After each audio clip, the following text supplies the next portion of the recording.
এখন থেকে ভারতের প্রতিটা মুসলিম নির্যাতন, প্রতিটা সংখ্যালঘু নির্যাতনের পরে আমাদের সবার শতকণ্ঠে কথা বলতে হবে। শুধু মুসলমানরা দেশে হিন্দুদের কথা বলা উচিত।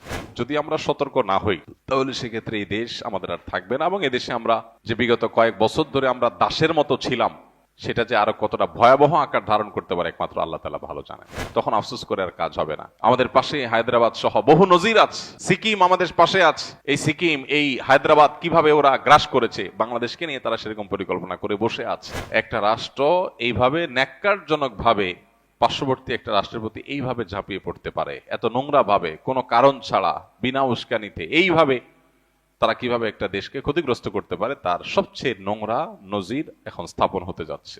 আমরা চুপচাপ থাকার কারণে তারা আজকে আমাদের মাথার উপরে চড়াও হয়ে বসে আছে। দেশকে ধ্বংস করার যে চক্রান্ত ইসকন করছে, তাদেরকে আর এদেশের শান্তিপ্রিয় হিন্দু ধর্মাবলম্বীদেরকে আমরা এক করে ফেলতে চাই না, গুলিয়ে ফেলতে চাই না। হিন্দুত্ববাদ এক জিনিস আর হিন্দু আরেক জিনিস। এদেশের যারা হিন্দু ভাইরা আছেন, বৌদ্ধ খ্রিস্টানরা আছেন, তারা শান্তিপ্রভী দেশের নাগরিক, তাদের সে অধিকার আছে। তারা নির্ভয়ে দেশে তাদের সকল কার্যক্রম পরিচালনা করবেন, কেউ সেখানে বাধা দিতে যাবে না। গত দুর্গাপূজার সময় আপনারা দেখেছেন মাদ্রাসার ছেলেরা, মসজিদ থেকে মুসল্লিরা কিভাবে বের হয়ে মন্দিরগুলো পাহারা দিয়েছে। পৃথিবীর কোন দেশে এটা দেখানো যাবে? এই দেশে আছে। এদেশের হাজারটা দোষ আপনি বলতে পারবেন, কিন্তু এদেশে মানুষের ধর্মীয় সহনশীলতা, এটার নজির পৃথিবীর অন্য 10টা দেশে আপনি খুঁজে পাবেন না সচরাচর। কিন্তু এরপরেও আমাদেরকে দোষী বানানো হচ্ছে। এখনো যদি আমরা সরব না হই, সজাগ না হই, এসব শয়তানদের শয়তানিকে মোকাবেলা করতে ঐক্যবদ্ধ না হই, তাহলে এক সময় দেখা যাবে আমাদের পায়ের তলার মাটিটা নেই, হাতছাড়া হয়ে গেছে। তখন আফসোস করে আর কাজ হবে না। আমাদের পাশে হায়দ্রাবাদ সহ বহু নজির আছে। সিকিম আমাদের পাশে আছে। এই সিকিম, এই হায়দ্রাবাদ কিভাবে ওরা গ্রাস করেছে, বাংলাদেশকে নিয়ে তারা সেরকম পরিকল্পনা করে বসে আছে। খুল্লুম খোলা তাদের বিভিন্ন টেলিভিশন চ্যানেলগুলোকে, বাংলাদেশে এক অংশকে তারা তাদের মধ্যে নিয়ে নেওয়ার জন্য তারা মামুর বাইর আবদার তুলতেছে সকাল বিকাল। এগুলো সুযোগ তখনই পাচ্ছে আমরা যখন মনে করছি আমি তো ভালো আছি, আমার কি দরকার এগুলো নিয়ে মাথা ব্যথা করা। একজন মুসলমান তার দায়িত্বশীলতার পরিচয় এখানে দিবে যে আল্লাহর জন্য, আল্লাহর সন্তুষ্টির জন্য, মুসলিম ভূখণ্ডের নিরাপত্তার জন্য, মুসলমানদের নিরাপত্তার জন্য এবং গোটা সব ধর্মের মানুষের নিরাপত্তার জন্য তিনি সবচেয়ে বেশি সজাগ থাকবেন। আমরা গত জুমায় বলেছিলেন নবী সাল্লাল্লাহু আলাইহি সাল্লাম ঐতিহাসিক মদিনা সনদ বাস্তবায়ন এবং রচনার মধ্য দিয়ে অন্য ধর্মাবলম্বীদের সাথে শান্তিপূর্ণ সহাবস্থানের ঐতিহাসিক লিখিত দলিল পৃথিবীর ইতিহাসে প্রথম তিনি করেছেন। তার আগে কেউ করেনি। সর্বপ্রথম লিখিত চুক্তি, অন্য ধর্মাবলম্বী বা কয়েক ধর্মের মানুষরা শান্তিপ্রভে একটা ভূমিকে থাকবে, প্রত্যেকে কেউ কারোর ক্ষতিগ্রস্ত করবে না, বরং একে অন্যের বন্ধু হয়ে থাকবে, এই মর্মে নবী করিম সাল্লাল্লাহু আলাইহি সাল্লাম ঐতিহাসিক শান্তি চুক্তি মদিনা সনদ তিনি করেছেন। আমরা সেই নবীর উম্মত, বিধায় আমাদেরকে সংখ্যালঘুদের অধিকারের সবক দেওয়ার প্রয়োজন নাই। শুধু নিজেদের দিকে তাকালেই হবে যে বাতির নিচে অন্ধকার, কি পরিমাণ মুসলমান নির্যাতন তোমাদের এলাকাতে, তোমাদের দেশে, তোমাদের ভূমিতে চলে। দুর্ভাগ্য আমাদের, আমরা মুসলমানরা অনেকে মনে করি ভারতে মুসলমান নির্যাতন হচ্ছে, আমাদের দেশে তো হচ্ছে না, সমস্যা কি? তো তাদের ব্যাপার। ইরাকে মুসলমান নির্যাতন হচ্ছে, তাদের ব্যাপার। সিরিয়াতে হচ্ছে, তাদের ব্যাপার। ফিলিস্তিনে হচ্ছে, তাদের ব্যাপার। আমরা তো নিরাপদ আছি। এটা কোনো মুসলমানের চিন্তা না। গোটা পৃথিবীর যে কোনো প্রান্তে মুসলমান আক্রান্ত হলে গোটা বিশ্বের মানুষ এটাকে ফিল করবে, অনুভব করবে, কথা বলবে। অতএব এই জায়গা থেকে আমাদের প্রত্যেকটা মানুষের এখন থেকে ভারতের প্রতিটা মুসলিম নির্যাতন, প্রতিটা সংখ্যালঘু নির্যাতনের পরে আমাদের সবার শতকণ্ঠে কথা বলতে হবে। শুধু মুসলমানরা এদেশে হিন্দুদের কথা বলা উচিত। আমরা যখন ওদের চালনির ছিদ্রগুলা দেখাই দিতে পারবো, তখন তারা সুইয়ের ছিদ্র খোঁজার সুযোগ আর পাবে না। আমরা চুপচাপ থাকার কারণে তারা আজকে আমাদের মাথার উপরে চড়াও হয়ে বসে আছে। তো এই সময়টাতে বিশেষ করে যারা বিভিন্ন সময় অন্ধত্বে ছিলাম, যারা অতি প্রেমে ডুবেছিলাম, যারা শত্রু আর বন্ধু চিনতে ভুল করেছিলাম, তাদের এখন চেনার সময় হয়েছে যে কিভাবে একটা রাষ্ট্র এইভাবে ন্যাক্কারজনক ভাবে পার্শ্ববর্তী একটা রাষ্ট্রের প্রতি এইভাবে ঝাঁপিয়ে পড়তে পারে, এত নোংরা ভাবে, কোনো কারণ ছাড়া, বিনা উস্কানিতে এইভাবে তারা কিভাবে একটা দেশকে ক্ষতিগ্রস্ত করতে পারে, তার সবচেয়ে নোংরা নজির এখন স্থাপন হতে যাচ্ছে।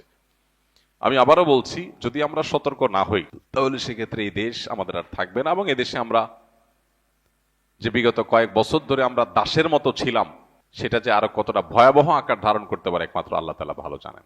বিধায় প্রত্যেকটা মানুষকে সজাগ হতে হবে, সতর্ক হতে হবে। এবং ধর্মীয় সম্প্রীতির ব্যাপারে আমরা প্রত্যেকটা মানুষ নিজে থেকে উদ্যোগ নিয়ে নিয়ে আমাদেরকে ধর্মীয় সম্প্রীতি রক্ষা করে তাদের মিথ্যা অভিযোগ এটাকে মিথ্যা প্রমাণ করতে হবে। সেই অভিযোগকে মিথ্যা প্রমাণ করার জন্য আমাদেরকে ভূমিকা রাখতে হবে এবং পাড়ায় পাড়ায় মহল্লা মহল্লায় অন্য ধর্মাবলম্বী যে সমস্ত ভাই বোনরা আছে সম্ভব হলে তাদের সাথে মিট করতে হবে, তাদেরকে নিয়ে একসাথে বসতে হবে যে ভাই আপনারা কোনো অসুবিধা অনুভব করছেন কিনা, কেউ আপনাদের কোনো অসুবিধা করছে কিনা, তাদেরকে আশ্বস্ত করতে হবে এবং অহেতুক তাদের মনে যে ভয় সৃষ্টি করছে পার্শ্ববর্তী দেশ থেকে সেগুলোর ব্যাপারে তাদেরকে অভয় দিতে হবে যে আমরা হিন্দু মুসলিম কাঁধে কাঁধ মিলিয়ে আমাদের প্রিয় মাতৃভূমিতে আছি এবং থাকবো ইনশাআল্লাহ। প্রিয় নবী সাল্লাল্লাহু আলাইহি ওয়াসাল্লাম বলেছেন, তিনি যখন তার মদিনা রাষ্ট্র কায়েম করেছেন তখন তার সে ঐতিহাসিক বক্তব্য ছিল যে আমার এখানে যে সবচেয়ে দুর্বল সে হলো সবচেয়ে শক্তিশালী। ঐতিহাসিক উক্তি। নবী সাল্লাল্লাহু আলাইহি ওয়াসাল্লাম বলেছেন, আমার এই মদিনা রাষ্ট্রে যে সবচেয়ে বেশি দুর্বল সে হলো সবচেয়ে বেশি শক্তিশালী। কিভাবে?